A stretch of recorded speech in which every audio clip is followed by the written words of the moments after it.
Hello, everyone, and welcome to the 1:30 p.m. to 2 p.m. session of the 2016 Open Simulator Community Conference. As a reminder to our in-world and web audience, you can view the full conference schedule at conference.opensimulator.org and tweet your questions and comments to @OpenSimCC with the hashtag OSCC16.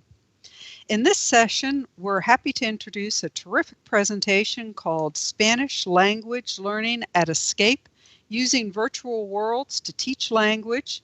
Our speakers today are James Abraham and Martha Lino.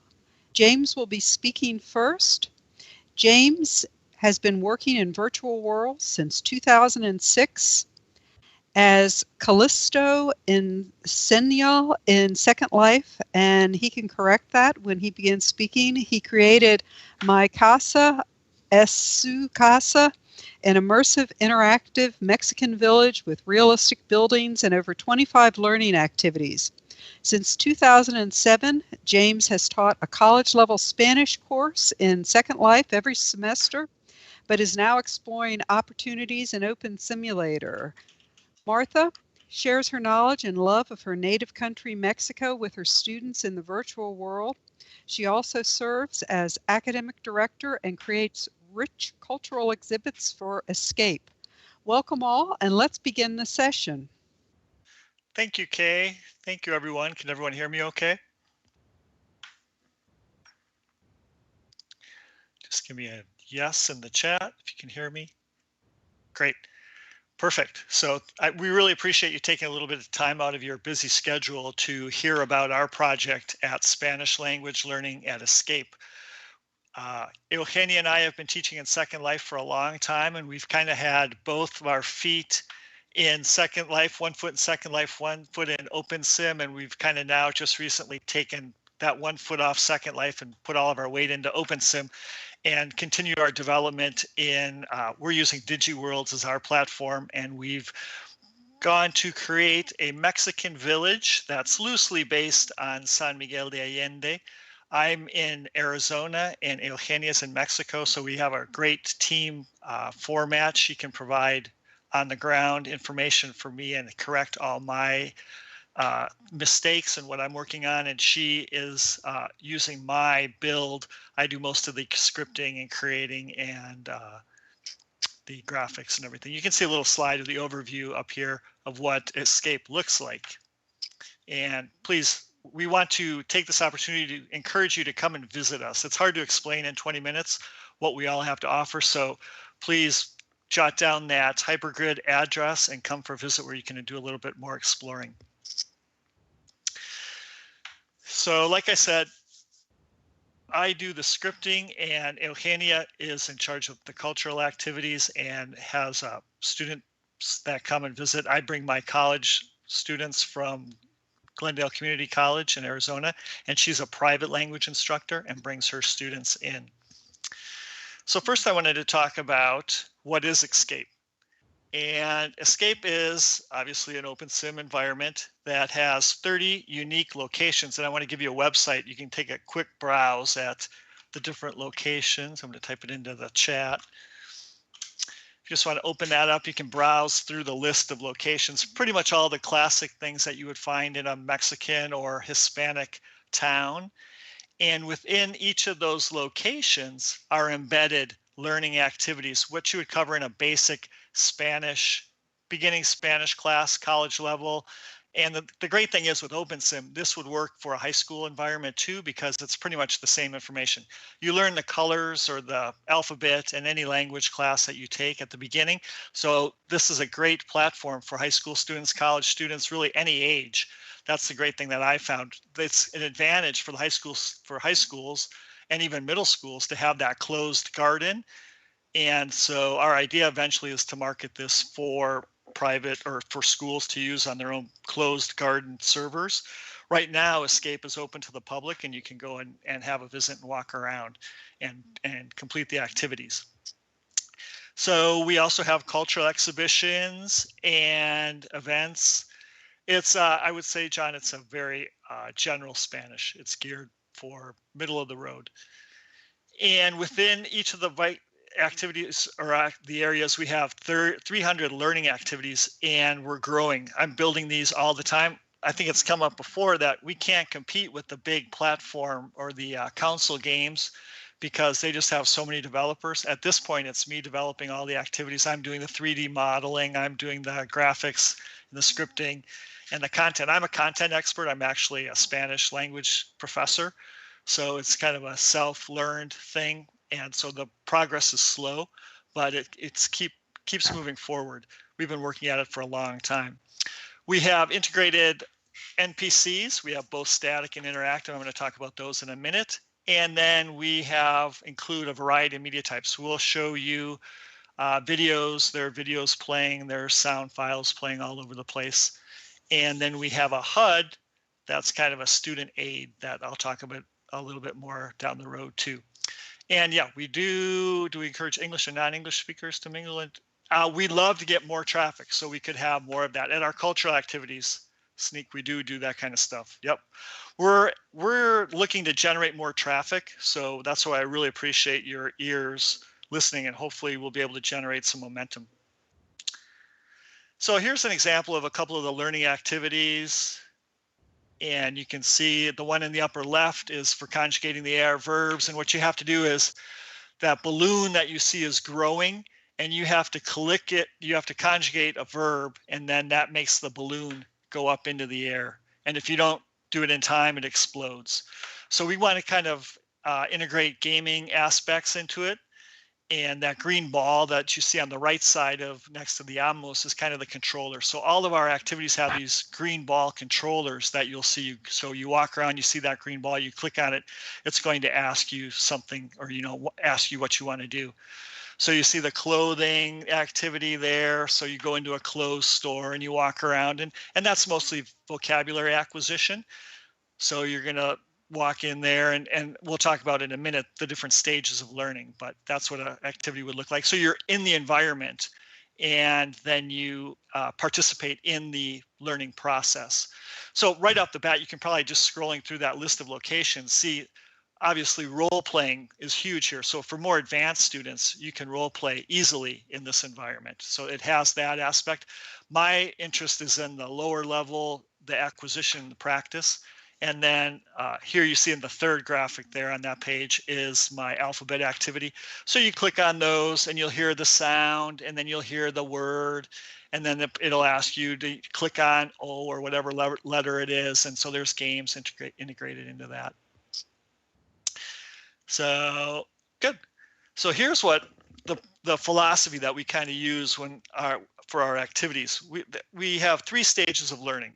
So each one of those green balls, you'll click on it, and there'll be a space for acquiring knowledge.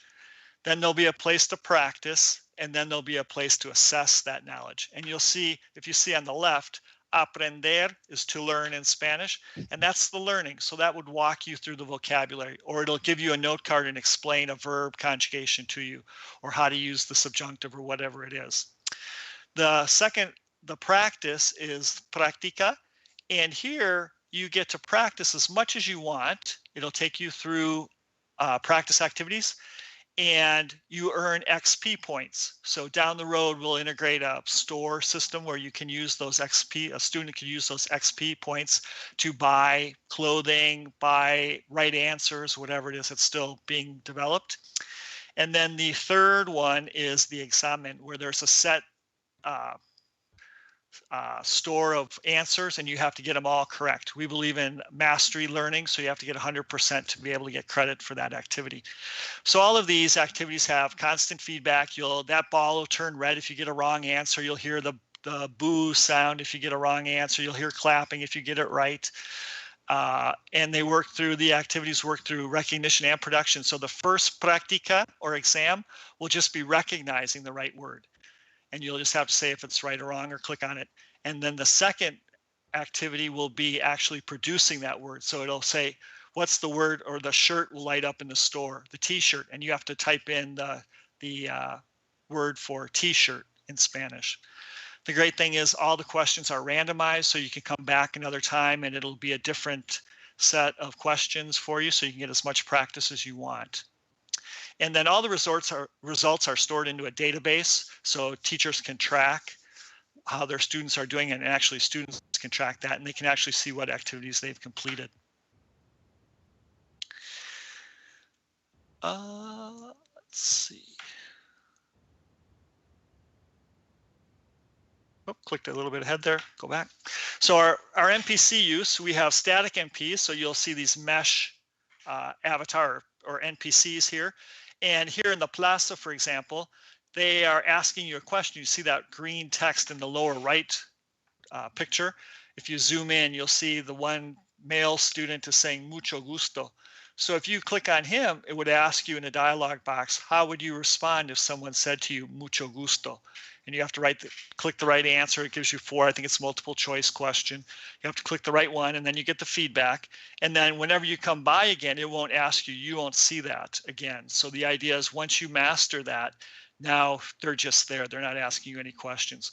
And within this Plaza, there are 10 of those static questions, 10 or 11 of those static questions. In the upper left, this is a clothing activity. So you click on, it asks you, click on somebody that's wearing a red top or it's orange shirt. So you have to go around and walk and look around, and then, oh, I see this person in the left, this woman is wearing a orange top. So you click on her and it recognizes that you've clicked on the right one and you get credit. So you are learning the clothes vocabulary by seeing what they're wearing. And there's also a biography activity in this space where they each have a biography and they ask you questions. They tell you their story, and then you have to answer questions about their biography. The next type of NPC is we use the OpenSim moving NPCs, the scripted NPCs. And obviously, those of you that script know they're a little bit more involved, but there's so many great tools out there and other people that have made simple models that you can just tweak them. That's how I learned HTML, was just by going to a web page that I liked and tweaking the HTML. That's kind of how my LSL, my Linden scripting language, progressed. So the great thing is Outworlds for NAND has some great scripts that you can copy, or just the LSL wiki. You can tailor those scripts to do what you want. So this activity actually is a waitress. So you go in a cafe and she greets you, and then she has you sit down, and then in the lower right, you can see she presents you with a menu and she asks what you want, and you have to click on the item that you want from the dialog box, and then she'll bring it to you. They actually pop up on the table. Whatever you order, they're all hidden there. They're not showing. So when you order she brings you what you order, they'll magically appear on the table. And so that's a lot of fun. It adds a lot more sense of interaction. And we've heard complaints about Second Life and OpenSim that they're not inhabited. I think these NPCs bring that presence that a lot of virtual worlds are lacking. So it feels like there are people around all the time. There's NPCs throughout the sim, and they're asking you questions, greeting you, and you can interact with them. I think that's, yep, me for a minute. Eugenia, do you want to step in? Yes, of course. Well, okay, we were talking about immersion. One of the conditions to get the language is immersion. And as we do in real life, because I teach Spanish in real life, one of the condition is immersion. That way we organize events, we organize cultural activities in real life, and we create cultural exhibition, etc. That the same we do in virtual worlds.